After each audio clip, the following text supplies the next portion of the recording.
통곡의 문, K-오아시스의 탄생. 긴박한 사이렌 소리와 NHK 뉴스 속보음 효과음. 전원 정지. 해협에 진입하지 마라. 일본 상선이 피격당했다. 일본 NHK의 다급한 긴급 속보에 전 세계가 발칵 뒤집혔습니다. 세계 최강 미 해군마저 그들을 포기했습니다.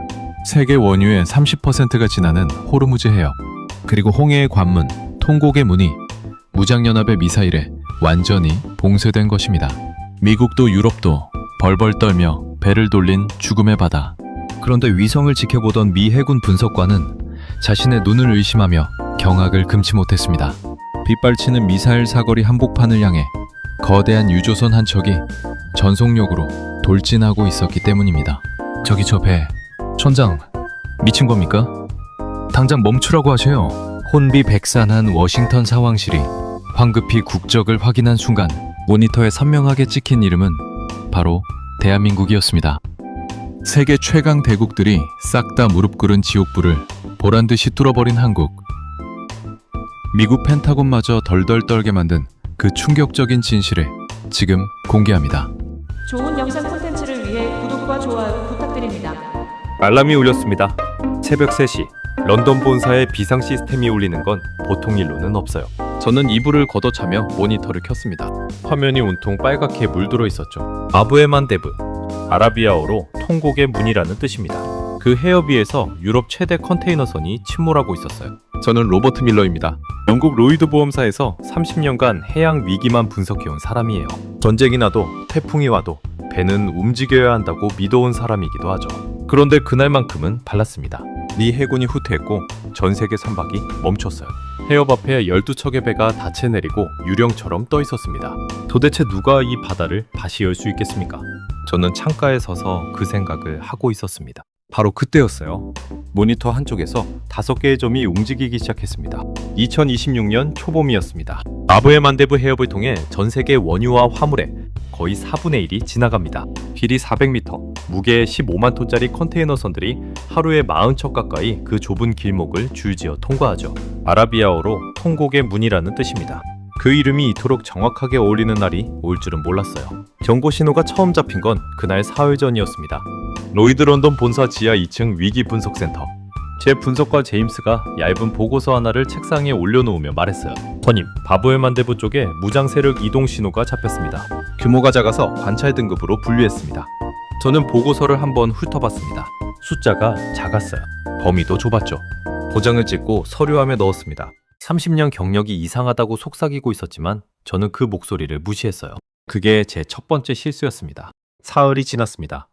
새벽 2시 47분, 무장연합의 첫 번째 선포 영상이 위성방송으로 흘러나왔어요.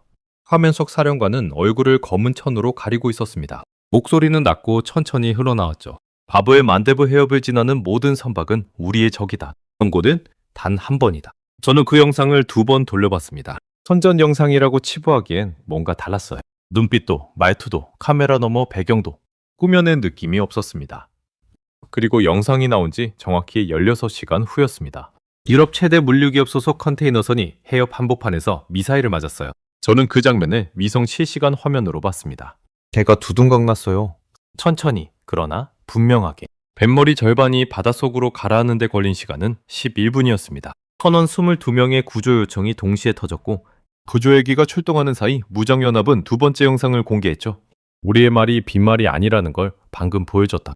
다음은 누구든 상관없다. 미군이 몰랐던 한국의 비밀 장비. 위기분석센터 안이 순식간에 조용해졌습니다. 아무도 말을 꺼내지 못했어요. 제임스가 사흘 전 그 보고서를 손에 든 채 저를 쳐다봤습니다. 얼굴이 창백했어요. 저도 그 표정이 크게 다르지 않았을 겁니다. 관찰 등급으로 분류된 작은 신호 하나가 사흘 만에 15만 톤짜리 배를 삼켜버린 거였습니다. 그 직후 이상한 장면이 위성에 잡혔습니다. 그리스 유조선 한 척이 해협 입구를 향해 진입하다 갑자기 선수를 돌려 후진하기 시작한 겁니다. 이 화면이 전 세계 방송에 나가는 데 걸린 시간은 3분이었어요. 그리스 유조선도 결국 포기했다는 자막과 함께요. 심리가 전염되는 건 이렇게 순식간입니다. 한 척이 돌아서자 그게 신호가 됐어요. 이집트가 즉각 움직였습니다. 수에즈 운하 측에서 대체 항로 요금을 기존의 10배로 인상한다고 발표했어요. 아프리카 희망봉을 우회하면 항해 거리가 30% 늘어납니다. 시간으로 따지면 열흘 가까이 더 걸리죠. 그 발표 하나로 전 세계 해운사 주가가 하루 만에 무너지기 시작했어요. 바로 그때 직속 최고 경영자에게서 전화가 왔습니다. 밀러, 당신 판단이 뭡니까? 목소리가 낮고 빨랐어요. 저 역시 대답이 빨라야 했습니다. 아직 데이터를 보고 있습니다. 지금 몇 시간째 보고 있는 겁니까? 우리 계약 선박들 대부분이 그 해역에 있어요. 소화기를 쥔 손에 힘이 들어가는 걸 느꼈습니다. 그 질문이 저한테만 향하는 게 아니라는 걸 알고 있었어요. 전 세계 보험사와 해운사가 동시에 같은 질문을 서로 주고받고 있었으니까요. 그러는 사이 로이터 통신 종군 기자 엘레나 바르카스가 현장에서 영상을 타전해 왔습니다. 해협 인근 해안 언덕 위에서 촬영한 영상이었어요. 멀리 바다 위로 검은 연기 기둥이 하늘을 찌르고 있었고 카메라가 바람에 흔들리는 것도 그대로 담겼습니다. 엘레나가 떨리는 목소리로 말했죠. 지금 바브의 만데브 해협 입구에서 침몰 현장이 확인되고 있습니다. 구조선은 아직 없습니다. 그 짧은 영상 하나가 공개된 직후 해운사 전화기들이 일제히 불이 들어왔습니다. 저는 마지막으로 데이터를 한 번 더 확인했습니다. 이미 결론은 나 있었어요. 근데 한국이 뭘 숨기고 있었지?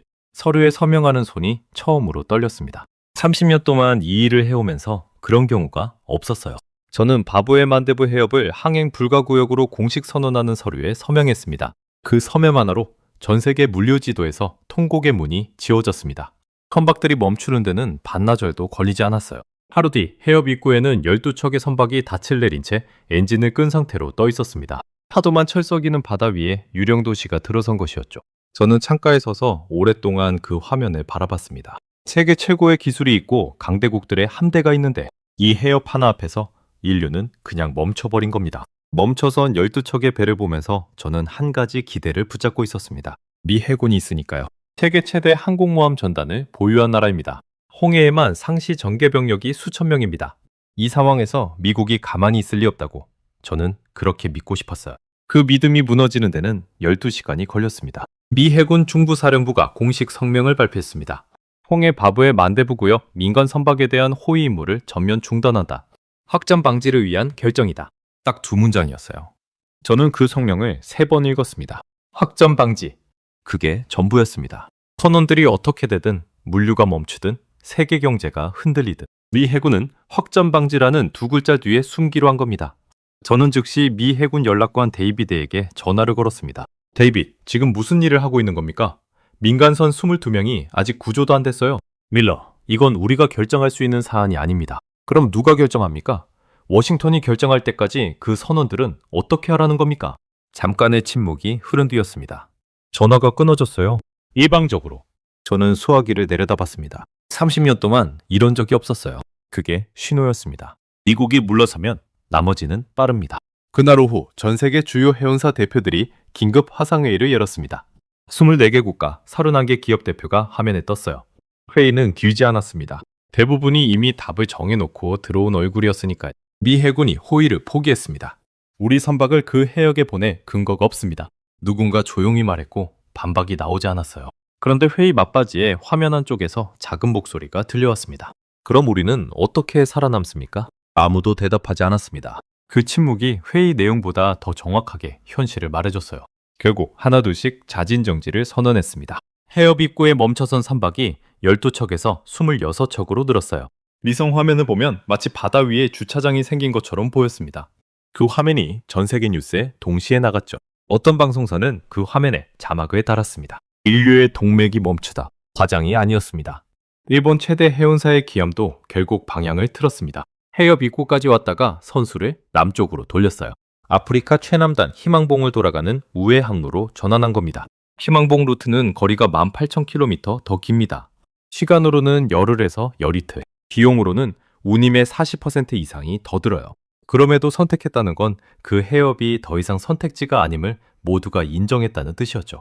그 무렵 엘레나 바르카스가 해협 입구에 정박해 있는 독일 화물선 선장을 직접 인터뷰했습니다. 지금 어떻게 하실 겁니까? 선장이 고개를 천천히 저었어요. 이제 어떻게 해야 할지 모르겠습니다. 선원들한테는 기다리라고 했어요. 하지만 뭘 기다리는 건지도 모르겠습니다. 그 말이 전 세계 방송에 나갔습니다.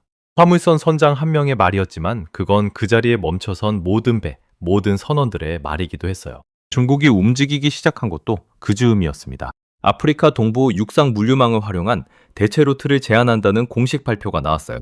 겉으로는 인도주의적 지원처럼 들렸습니다. 그런데 저는 알고 있었어요.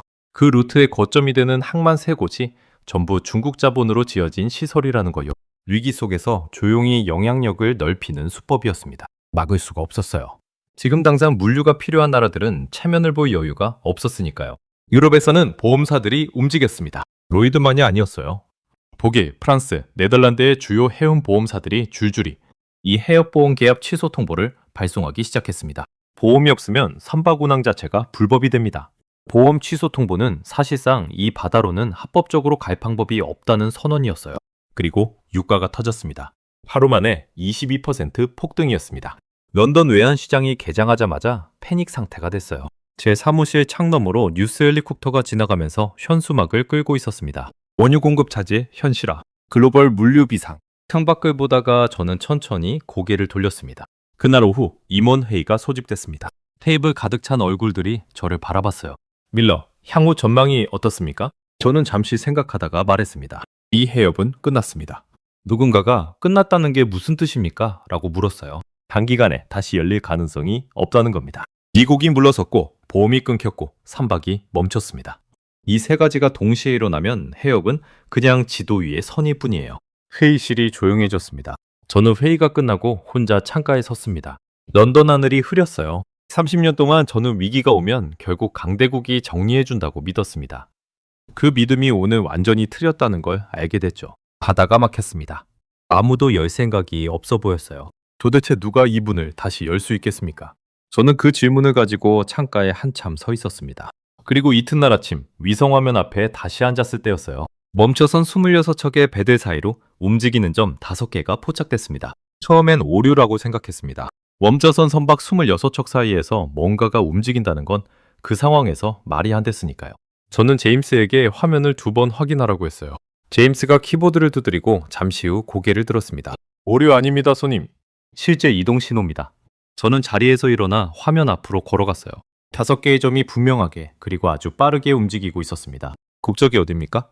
제임스가 잠깐 화면을 더 들여다보더니 말했습니다. 대한민국입니다.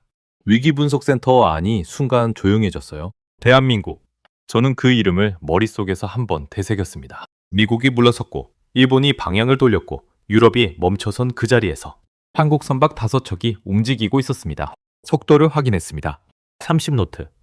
일반 상선의 평균 속도가 14노트에서 16노트입니다. 30노트면 거의 전속력이에요. 그것도 통곡의 문을 향해 정중앙으로 직진하고 있었습니다. 유조선 2척, 화물선 3척. 선박 간 간격은 정확히 2000m로 일정했어요. 저는 즉각 한국해수부 비상 연락망을 찾기 시작했습니다. 서랍을 열고 바인더를 뒤지고 제임스한테도 소리쳤어요. 한국해수부 긴급연락처, 지금 당장 찾아봐요. 어딘가에 있어야 했습니다. 30년치 연락망 파일 속 어딘가에 손이 빨라지고 있었어요. 그때 화면에서 무장연합 쪽 무전 신호가 잡혔습니다. 사령관의 목소리였어요. 낮고 천천히, 그러나 또렷하게 들렸습니다. 대한민국 선박들에게 경고한다. 지금 즉각 정지하지 않으면 격침한다. 이것은 마지막 경고다. 저는 화면을 응시했어요. 선박들이 멈출 것이라고 생각했습니다. 당연히 멈춰야 했으니까요. 그런데 응답이 왔습니다. 교신 불필요. 단 4글자였어요. 속도는 그대로였습니다. 30노트. 방향도 그대로. 해협 정중앙. 저는 그 4글자를 한동안 바라봤습니다. 겁이 없어서가 아니었어요. 겁이 없다면 저렇게 정확한 대형을 유지할 수 없습니다. 뭔가 다른 이유가 있어야 했어요. 화면 속에서 전속력으로 달리는 그 유조선 안에는 누군가의 아버지이자 누군가의 아들인 우리 선원들이 타고 있었습니다.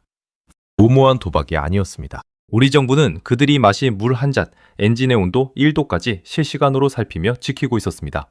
국가가 나를 지켜준다는 확신이 있었기에 그들은 그 지옥불 속에서도 키를 놓지 않았습니다. 이것이 바로 우리가 그토록 바랐던 대한민국의 모습 아닐까요? 해협 입구에 정박해 있던 일본 화물선 선장이 무전을 타전했습니다. 저 사람들 제정신입니까? 누가 저 배들 좀 세워요. 그 무전이 공개 채널을 타고 퍼졌어요. 독일 화물선에서도 그리스 유조선에서도 이름 모를 선박들에서도 비슷한 무전이 쏟아지기 시작했습니다. 돌아와라. 미쳤냐? 죽고 싶냐? 아무도 막지 못했습니다. 한국 선박들은 그 무전들이 들리지 않는 것처럼 앞으로만 달렸어요. 저는 엘레나 바르카스에게 연락했습니다. 지금 한국 선박 5척이 해협에 진입하고 있습니다. 엘레나 쪽에서 잠깐 침묵이 흘렀어요. 그리고 곧바로 물었습니다. 정지 명령을 받았습니까? 무장연합이 방금 최후 통첩을 보냈습니다. 한국 선박은 교신 불필요라고 답하고 그냥 들어가고 있어요. 또 한 번의 침묵이 흘렀습니다. 지금 몇 노트입니까? 30. 수화기 너머에서 엘레나가 길게 숨을 내쉬는 소리가 들렸어요. 그리고 전화가 끊겼습니다.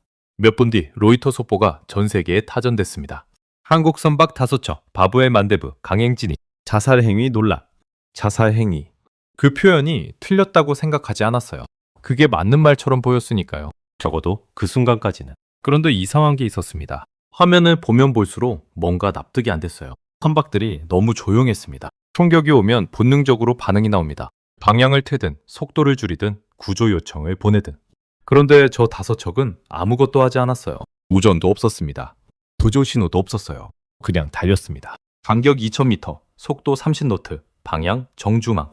흔들림이 없었어요. 그때 제임스가 조용히 말했습니다. 터님, 저 선박 간격이 계속 똑같이 유지되고 있는데요. 얼마나요? 2000m에서 오차 없이. 파도에 흔들려도 자동으로 보정되는 것처럼요. 저는 손가락으로 화면의 5점 사이 간격을 재봤습니다. 정말 똑같았어요. 파도가 있어도 바람이 있어도 마치 자로 잰 것처럼. 인간이 저걸 저렇게 맞출 수 있습니까? 저는 그 생각을 처음 했습니다. 저 배들은 선장이 조종하고 있는 게 맞습니까? 그 순간 다른 나라에서는 아무도 알지 못했지만 대한민국 서울 어딘가의 통제센터에서 한 사람이 화면 앞에 앉아 있었습니다. 박민수 해양수산부 해상안전통제관.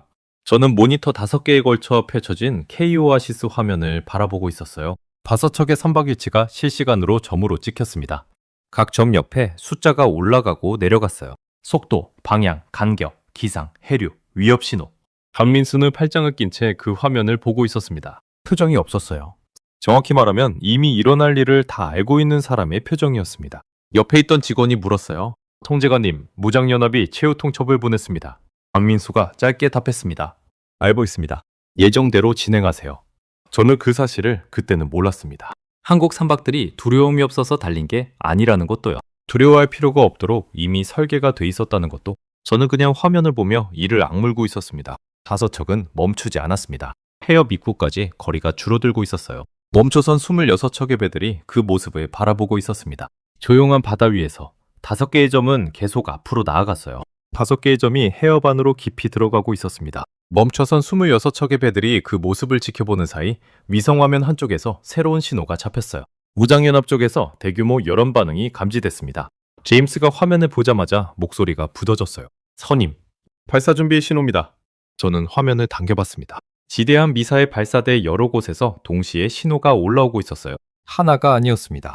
그리고 발사됐습니다. 12발이 동시에. 화면 속에서 발사 궤적이 하나씩 선으로 그려지기 시작했어요. 저는 손가락으로 그 선들을 따라갔습니다. 12개의 선이 전부 같은 방향을 향하고 있었어요. 한국 선박 5척을 향해. 저도 모르게 입 밖으로 말이 나왔습니다. 이 배들은 끝났다. 제임스가 아무 말도 하지 않았어요. 할 말이 없었겠죠. 저도 그 말을 입 밖에 낸 뒤 후회했지만 달리 할 수 있는 말이 없었습니다. 해안에 있던 엘레나 바르카스도 봤습니다. 언덕 위에서 바다를 향해 카메라를 들고 있다가 연기 기둥이 솟구치는 걸 목격했어요. 라이브 버튼을 눌렀습니다. 지금 바브의 만대부 해협 방향에서 복소의 발사 연기가 확인됩니다. 미사일로 보입니다. 대한민국 선박 방향입니다. 목소리가 떨렸습니다. 카메라도 흔들렸어요. 그 영상이 전 세계로 나가는데 2분이 채 걸리지 않았습니다. 그런데 이상한 일이 벌어졌습니다. 한국 선박들이 움직이지 않았어요. 방향을 트지 않았습니다. 속도를 줄이지도 않았어요.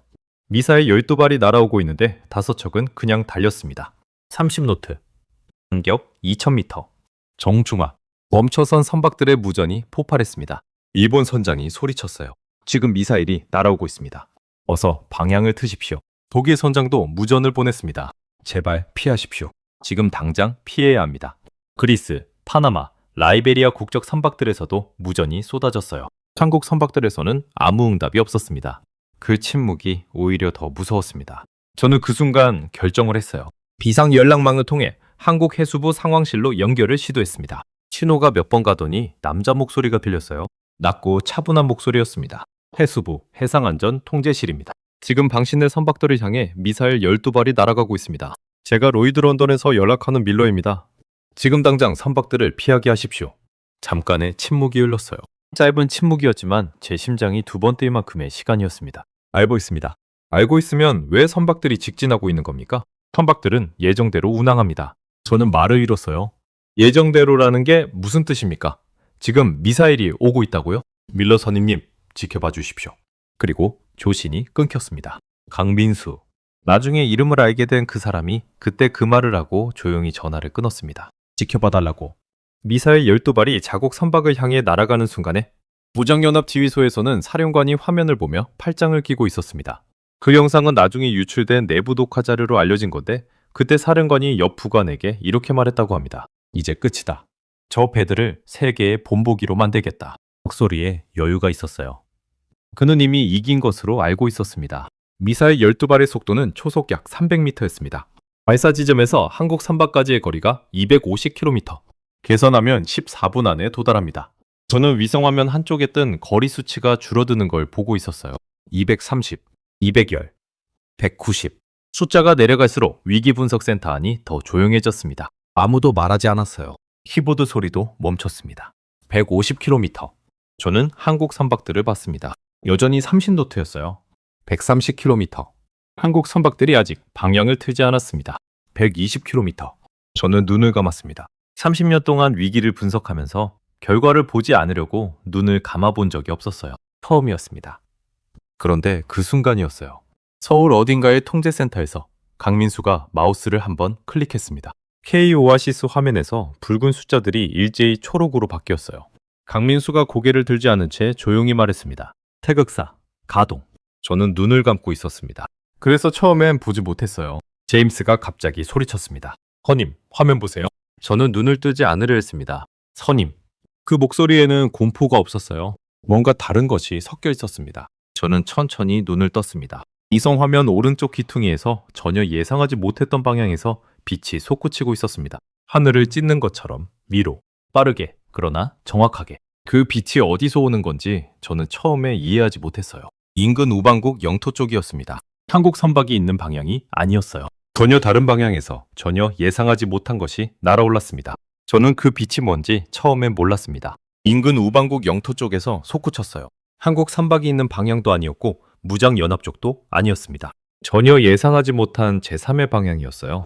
그 빛이 하늘로 올라가는 속도가 너무 빨라서 미성화면의 궤적이 선으로 남을 정도였습니다. 제임스가 위성 데이터를 빠르게 분석하더니 말했어요. 요격 미사일입니다. 한국 장거리 방공 시스템으로 추정됩니다. 저는 그 말을 듣는 순간 머릿속이 하얘졌습니다. 인근 우방국에 배치된 한국 방공 시스템. 그게 지금 이 순간 가동됐다는 겁니까? 하늘 위에서 폭발이 시작됐습니다. 하나, 둘, 셋. 연속으로 터졌어요. 고도 2만 미터였습니다. 성층권 가까이에서 발사된 미사일 12발이 하나씩 격추되기 시작했어요. 요격 미사일이 날아가서 목표물을 잡아내는 시간이 발사당 평균 40초. 12발이 전부 터지는 데 걸린 시간이 채 3분이 안 됐습니다. 저는 의자에서 일어났습니다. 일어서려고 한 게 아니었어요. 몸이 그냥 일어났습니다. 손이 입을 막고 있었어요. 옆에 있던 동료가 물었습니다. 지금 뭘 본 겁니까? 대답을 못했어요. 아직도 화면에서 눈을 뗄 수가 없었으니까요.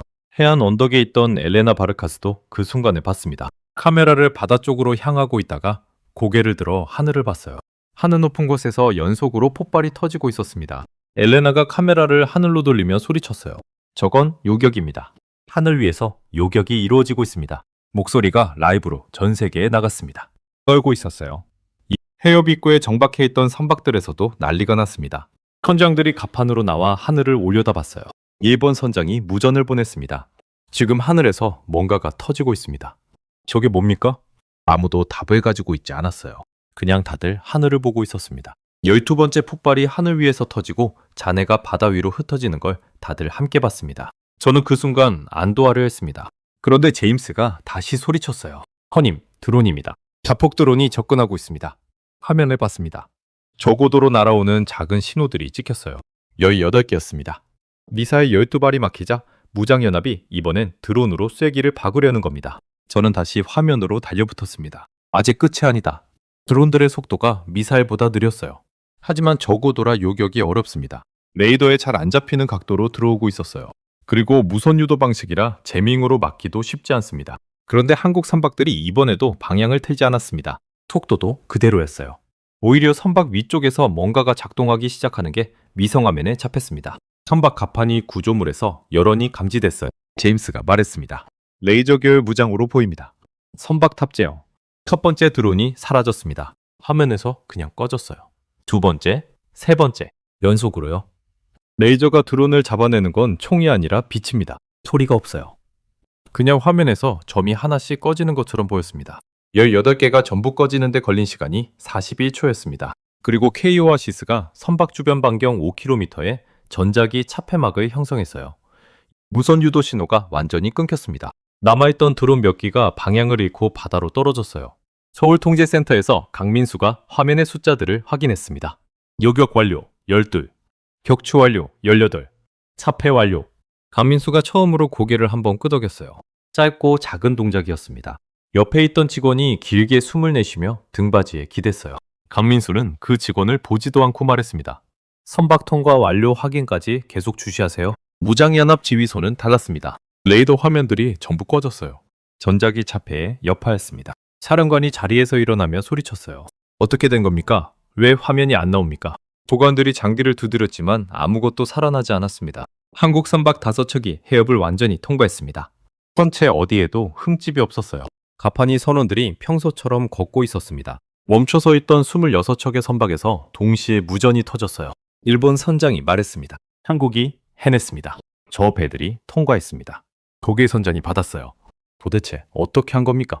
그리스에서도 파나마에서도 이름 모를 국적의 선박에서도 무전이 쏟아졌습니다. 아까까지 제정신이냐고 소리치던 그 사람들이었어요.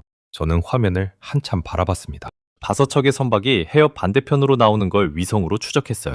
흠집 하나 없었습니다. 화물도 온전했어요. 터널들도요. 그리고 저는 그 순간 처음으로 이 상황 전체를 다시 떠올렸습니다. 전속력으로 진입한 것, 회피 기동이 없었던 것, 간격이 오차 없이 유지됐던 것, 인근 우방국에 배치된 방공 시스템이 정확한 타이밍에 가동된 것, 드론 공격까지 선박 자체에서 막아낸 것. 이 중에 우연이 하나라도 있습니까? 저는 중얼거렸습니다. 목소리가 낮았어요. 이건 운이 아니다. 제임스가 옆에서 조용히 있었습니다. 저는 계속했어요. 한국은 이미 이 해협을 자신들의 방어구역으로 설계해 놓은 것이다. 우방국에 수출된 방공 시스템의 배치 위치까지 계산해 넣어서 선박에 장착된 레이저와 전자기 차폐까지 포함해서 K-오아시스라는 시스템 안에 이 전부를 집어넣어서 처음부터 이걸 알고 들어간 겁니다.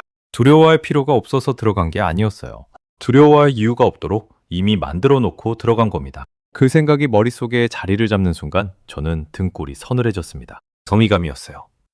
그리고 동시에 두려움이었습니다. 내가 30년 동안 분석한 것들이 이 나라 앞에서 얼마나 낡은 것이었는지를 그 순간 처음으로 실감했으니까요. 등골이 서늘해졌다고 했죠. 그런데 그건 시작이었습니다. 진짜 서늘함은 그 다음 날부터였어요. 한국 해수부가 사후 브리핑을 열었습니다. 공식적인 자리였어요. 기자들 앞에서 화면을 띄우고 통제관이 직접 설명했습니다. K-오아시스, 대한민국 지능형 해상 통합 방어망이라는 이름이 처음으로 공식 석상에 올라왔어요. 저는 그 브리핑 내용을 받아보며 한 줄 한 줄 읽었습니다. 그리고 손에 내려놨어요. 제임스, 이거 언제부터 운용한 겁니까? 제임스가 자료를 뒤졌습니다. 브리핑 자료에는 운용 시점이 명시가 안 돼 있습니다. 그럼 직접 확인해봐요. 잠시 후 제임스가 조용히 말했어요. 3년 전부터로 추정된다고 합니다. 3년. 저는 그 숫자를 한동안 소화하지 못했습니다. 3년 전이면 이 해협이 위기지역으로 분류되기도 전이에요. 무장연합이 등장하기도 전이었습니다. 한국은 위기가 오기 전에 이미 준비를 마쳐놨다는 겁니까? 왜 아무도 몰랐습니까? 저는 사무실에서 혼자 그 말을 했어요. 제임스가 아무 말도 하지 않았습니다. 대답할 수 있는 사람이 없는 질문이었으니까요. 30년 동안 저는 세계 해양 위기를 분석해온 사람입니다. 로이드가 파악하지 못한 해상 위협이 없다고 생각해왔어요. 그런데 한국이 3년 동안 조용히 만들어온 것을 저는 어제까지 몰랐습니다. 브리핑이 계속되면서 더 많은 것이 나왔습니다. 인공지능 요격 모듈. 한국 국적 상선 전체에 이미 장착이 완료된 상태라고 했어요. 숨겨진 구조물이라 외부에서는 일반 선박과 구별이 불가능하다고 했습니다. 즉 지금 전 세계 항구에 정박해 있는 한국 선박들이 전부 그 모듈을 달고 있다는 겁니다. 저는 그 문장을 3번 읽었어요. 브리핑 자리에서 외국 기자가 손을 들었습니다. 그렇다면 통과 당시 선장은 실제로 배를 조종하고 있었습니까? 사실상 허수아비 아니었습니까? 강민수가 마이크 앞에서 잠깐 멈췄어요. 그리고 짧게 정정했습니다. 선장은 허수아비가 아니었습니다. 시스템이 판단할 수 없는 돌발 상황에서의 최종 결정권자는 언제나 선장입니다. 선장은 마지막 안전판이었어요. 조용하고 단호한 목소리였습니다. 더 이상 반박이 나오지 않았어요. 그런데 저는 그 말을 들으면서 조용히 다른 작업을 하고 있었습니다. 평가 당시 5척 선박의 항법 기록을 역추적하고 있었어요. 선장이 개입하는 적을 찾으려고요. 한참을 뒤진 끝에 저는 결과를 봤습니다. 항법 시스템에 선장의 수동 입력이 기록된 횟수 5척 합산 14시간 운항 중 단 3번이었어요. 그 3번도 전부 출항 전 점검 기록이었습니다. 해협 진입 이후 선장이 개입한 기록은 없었어요. 배는 처음부터 끝까지 K-오아시스가 움직이고 있었습니다. 저는 그 기록을 닫았어요. 창밖을 봤습니다. 설계된 평화. 그 말이 머릿속에 들어왔어요. 어디서 나온 표현인지도 모르겠습니다. 그냥 그 단어밖에 안 됐어요. 다음으로 밝혀진 건 태극사 배치 문제였습니다. 오방곡 영토에 수출된 한국의 장거리 방공 시스템. 그게 우연히 그 위치에 있었던 게 아니라는 게 확인됐어요. 바브의 만대부 해협을 사거리 안에 두는 각도와 거리를 계산해서 배치 위치가 결정된 것이었습니다. 수출 계약 당시 이미 이 해협의 위기 가능성을 염두에 두고 배치 각도를 조율했다는 것이죠. 3년 전에요. 저는 그 사실을 확인하는 순간 잠깐 자리에서 일어났다가 다시 앉았습니다. 방산 수출이 그냥 방산 수출이 아니었던 겁니다. 무기를 팔면서 동시에 자국 해상방어망의 사거리를 넓혀놓은 거예요. 한 번에 두 가지를 해결한 겁니다. 그러자 워싱턴이 움직였습니다. 미국 국방부가 한국에 공식 사안을 보냈어요. 왜 사전에 알리지 않았느냐? 그 서한 내용이 외신에 흘러나왔습니다. 저는 그걸 읽으면서 어이가 없었어요. 미 해군이 민간선 호위를 포기하고 전화를 일방적으로 끄는 게 엊그제 일이었습니다. 그 나라가 왜 우리한테 안 알렸느냐고 묻고 있는 겁니다. 한국 안에서도 잠깐 논란이 일었어요. 정부가 너무 많은 것을 비밀로 유지했다. 국민이 알 권리가 있다. 그런 목소리가 나왔습니다. 맞는 말이었어요. 하지만 그 목소리는 오래가지 않았습니다. 한국 선박이 흠집 하나 없이 통과했다는 결과 앞에서 그 논란은 조용히 가라앉았어요. 엘레나 바르카스는 달랐습니다. 저한테도 연락이 왔어요. 밀러, 태극사 배치 문제, K-오아시스 운영기간, 모듈 장착 선박 숫자 다 확인됐습니다. 단독으로 나갑니다. 저는 말렸습니다. 공식 확인이 다 된 겁니까? 3곳에서 교차 확인했습니다. 나갑니다. 그날 저녁 로이터발로 기사가 나갔어요. 제목이 이랬습니다. 한국 3년 전부터 해협 방어 설계 완료. 세계는 몰랐다. 그 기사가 나가자 유럽, 일본, 중동 언론이 줄줄이 받았었습니다. 번역이 됐고 분석이 붙었고 전문가 코멘트가 달렸어요. 전부 같은 방향이었습니다. 한국이 아무도 모르는 사이에 세계 해상방어의 새 기준을 만들어 놓았다. 저는 그날 밤 사무실에 혼자 남았습니다. 책상 위에 제가 지난 10년간 작성한 해양 위기 보고서 파일들이 쌓여 있었어요. 두꺼웠습니다. 묵직했죠? 저는 그 파일들을 한동안 바라봤어요. 그리고 새 문서를 열었습니다. 커서가 깜빡였어요. 30년 경력 중 처음으로 저는 기존 보고서 전체를 폐기하고 처음부터 다시 쓰기 시작했습니다. 첫 문장이 좀처럼 나오지 않았어요. 창밖 런던은 이미 새벽이었습니다. 저는 그제야 알았습니다. 내가 30년 동안 분석해온 것들이 전부 과거의 방식이었다는 거요. 강대국의 함대 수, 미사일 수, 병력 수. 저는 그 숫자들을 세면서 세계 해안 패권을 판단해왔습니다. 그런데 한국은 그 계산법 자체를 바꿔버렸어요. 숫자가 아니라 시스템으로, 병력이 아니라 설계로, 그리고 아무도 모르게 3년 동안 조용히. 새 보고서의 첫 문장을 쓰는데 사흘이 걸렸습니다. 런던 사무실에 혼자 앉아서 커서가 깜빡이는 화면을 사흘 동안 봤어요. 그런데 그 사흘 동안 세상은 멈추지 않았습니다. 오히려 아주 빠르게 움직이고 있었어요. 그것도 전혀 예상하지 못한 방향으로.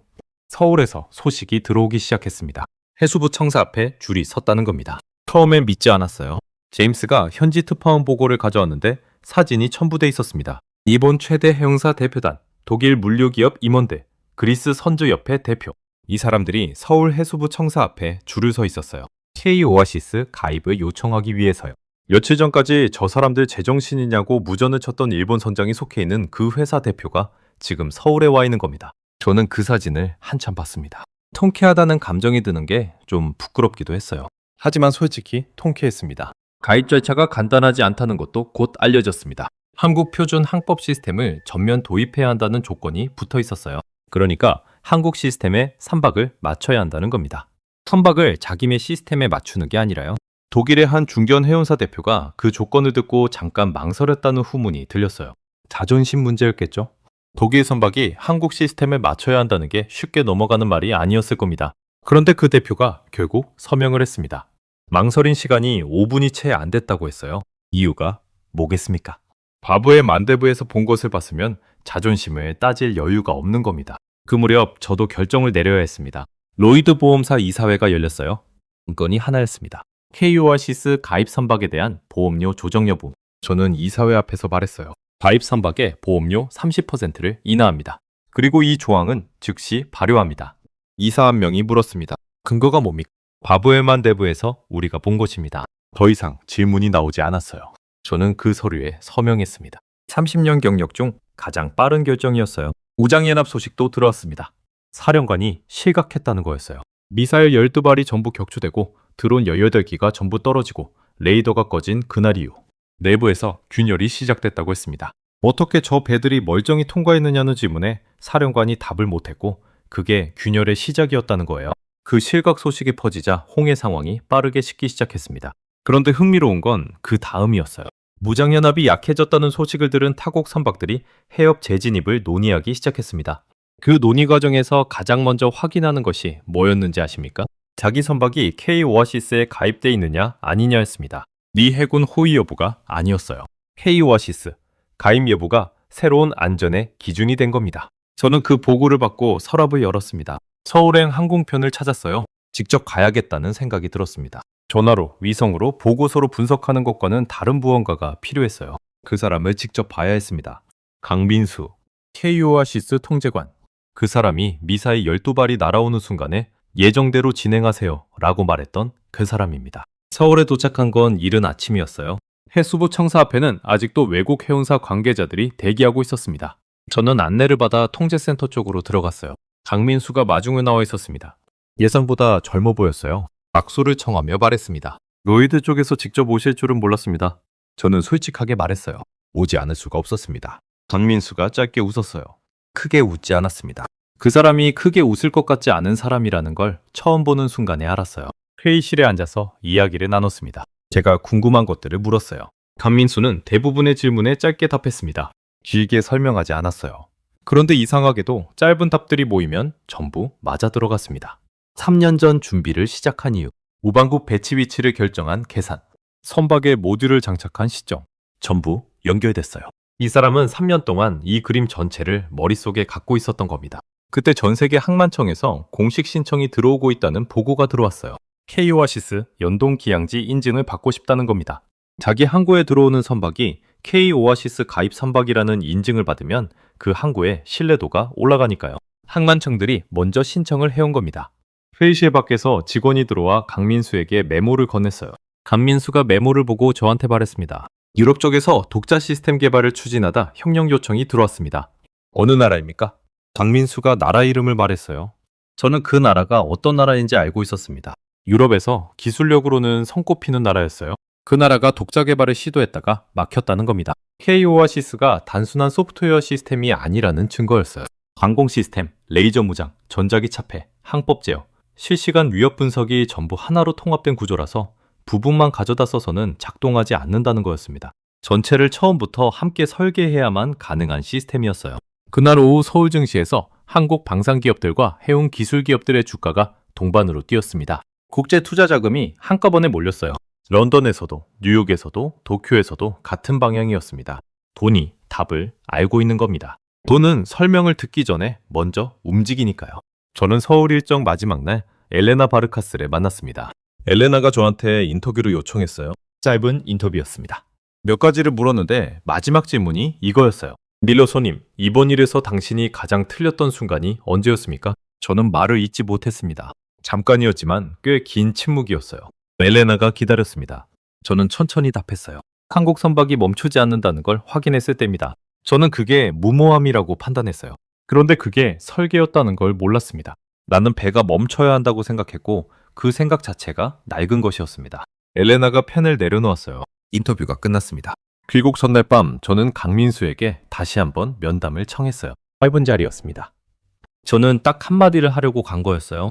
당신들이 옳았습니다. 강민수가 대답하지 않았어요. 고개를 가볍게 끄덕였습니다. 그게 전부였어요. 그걸로 충분했습니다. 런던으로 돌아오는 비행기 안에서 저는 창밖을 내다봤습니다. 까만 하늘에 구름이 흘러가고 있었어요. 아래에는 바다가 있을 거였습니다. 어딘가에서 선박들이 달리고 있을 거고 그중 한국 선박들은 K-오아시스의 보호 아래 움직이고 있을 겁니다. 그 생각을 하니까 이상하게 마음이 가라앉았어요. 불안이 아니라 그냥 조용한 감각이었습니다. 세상이 바뀌었습니다. 제가 30년간 알고 있던 해양 패권의 지도가 바뀐 겁니다. 그리고 그 중심에는 함대가 많은 나라가 아니었어요. 시스템을 가진 나라가 있었습니다. 런던에 돌아온 건 새벽이었습니다. 공항에서 바로 사무실로 갔어요. 집에 먼저 들을 생각이 들지 않았습니다. 서랍을 열고 지난 10년치 보고서 파일들을 꺼냈어요. 묵직했습니다. 종이 냄새가 났어요. 저는 그 파일들을 책상 옆 빈 상자에 전부 집어넣었습니다. 그리고 새 문서를 열었어요. 서울에서 시작했다가 멈춘 그 문서였습니다. 커서가 또 깜빡이고 있었어요. 저는 첫 문장을 썼습니다. 해양 패권이란 함선의 수가 아니라 시스템의 정밀도다. 그게 전부였어요. 한 문장이었는데 30년이 담겨 있었습니다. 저는 그 문장을 쓰고 한동안 화면을 바라봤어요. 고치고 싶은 마음이 들지 않았습니다. 처음으로 첫 문장이 완성됐다는 느낌이 들었어요. 그때 제임스가 들어왔습니다. 이른 시간인데도 출근해 있었어요. 화면을 힐끗 보더니 조용히 물었습니다. 선임, 저희처럼 그 시스템을 갖지 못한 나라들은 앞으로 어떻게 됩니까? 저는 잠깐 제임스를 봤어요. 젊은 얼굴이었습니다. 그 질문이 단순한 궁금증이 아니라는 걸 알고 있었어요.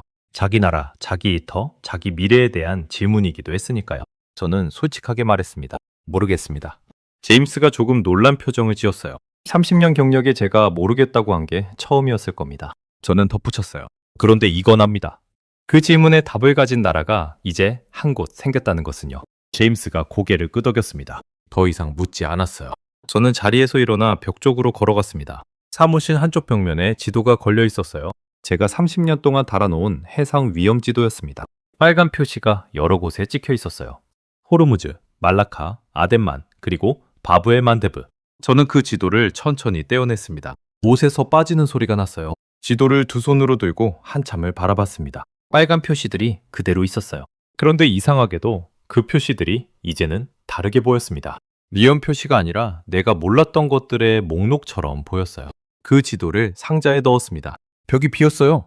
그 무렵 서울에서 보고가 들어왔습니다. K오아시스 가입국이 석 달 만에 17개국이 됐다는 거였어요. 처음엔 일본, 독일, 그리스였습니다. 그 다음엔 중동 국가들이 들어왔어요. 그 다음엔 동남아시아였습니다. 석 달이었습니다. 3년을 준비한 것이 석 달 만에 17개국으로 퍼진 겁니다. 그리고 홍해무장연합이 완전 해산했다는 공식 발표가 나왔습니다. 바브엘 만데브 해협이 다시 열렸어요. 공식적으로, 그리고 완전히. 저는 그 소식을 들으며 그날 위성화면에서 봤던 12척의 선박을 떠올렸어요. 밭을 내리고 엔진을 끈 채 떠있던 배들. 그 배들이 이제 다시 움직일 수 있게 됐습니다. 그런데 이번엔 다른 조건이 붙었어요. 대부분의 선박이 K오아시스 가입을 확인한 뒤에 진입했습니다. 미 해군 호의를 기다린 게 아니었어요. 서울에서 한 장면이 나중에 알려졌습니다. 엘레나가 취재 중에 우연히 목격한 장면이었어요. 해협이 다시 열린 날 늦은 밤, K오아시스 통제센터에 아무도 없는 줄 알았는데 불이 켜져 있었다는 겁니다. 들어가 봤더니 강민수 혼자 앉아 있었어요. 화면을 바라보고 있었습니다. 엘레나가 말을 걸려다 멈췄다고 했어요. 방해하면 안 될 것 같았다고요. 책상 위에 낡은 메모지가 한 장 놓여 있었습니다. 3년 전 개발 초기에 손으로 쓴 것이었어요. K오아시스라는 이름이 처음 적힌 메모지라고 했습니다. 강민수가 그 메모지를 그냥 두고 화면을 보고 있었던 거예요. 화면에는 17개국 선박들이 실시간으로 움직이는 점들로 표시되고 있었습니다. 엘레나가 그 장면을 조용히 사진 한 장 찍고 나왔다고 했어요. 기사에는 쓰지 않았습니다. 그냥 자기가 갖고 싶었다고 했어요. 전 세계 해양안보 교과서에 새 챕터가 추가됐습니다. K오아시스 사례였어요. 2달 사이에 미국, 영국, 독일, 일본의 해양안보 교육기관이 전부 같은 내용을 추가했어요. 교과서가 같은 방향으로 바뀐다는 건 세계가 같은 결론을 내렸다는 뜻입니다. 엘레나 바르카스가 마지막 기사를 마감했다는 연락이 왔습니다.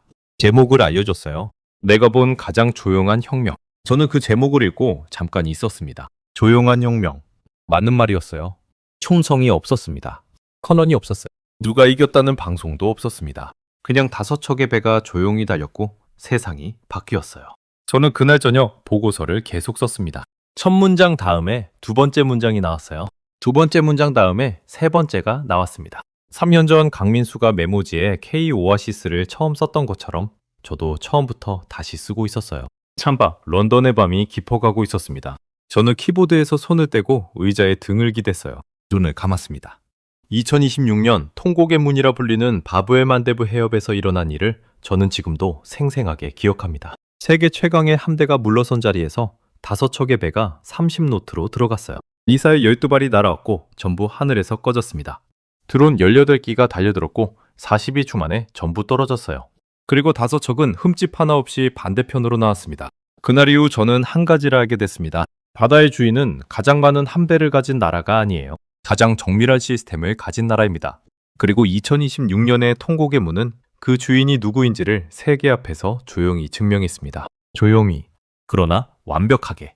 저는 그 보고서를 결국 완성했습니다. 제목을 뭐라고 붙였는지 아십니까? 통곡의 문이 열린 날. 울음이 나서 붙인 게 아닙니다. 그 이름이 이제는 다른 뜻이 됐으니까요. 통곡의 문은 죽음의 해협이 아니었습니다. 한국이 설계한 방어구역이었고 강대국들이 포기한 자리를 조용히 채운 시스템의 증명이었어요. 그런데 저는 이 이야기를 마치면서 한 가지가 계속 머릿속에 남습니다. 강민수가 3년 전에 그 메모지에 처음 K-오아시스를 적었을 때 그 사람은 무슨 생각을 했을까요? 세계가 알아줄 거라는 기대를 했을까요? 아니면 그냥 우리 배들이 안전하게 다닐 수 있으면 된다는 생각이었을까요? 저는 후자였을 거라고 생각합니다.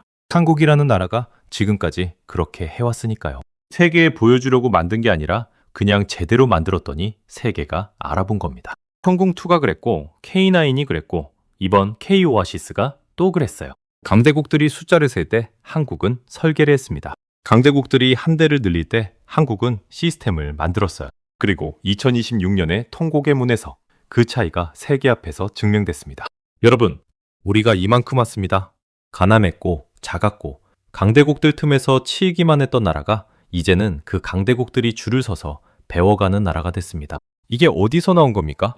여러분 같은 세대가 허리가 끊어지도록 일해서 만든 겁니다. 그 위에서 이 시스템들이 자라난 겁니다. 그러니까 오늘 이 이야기는 강민수의 이야기도 태극사의 이야기도 아닙니다.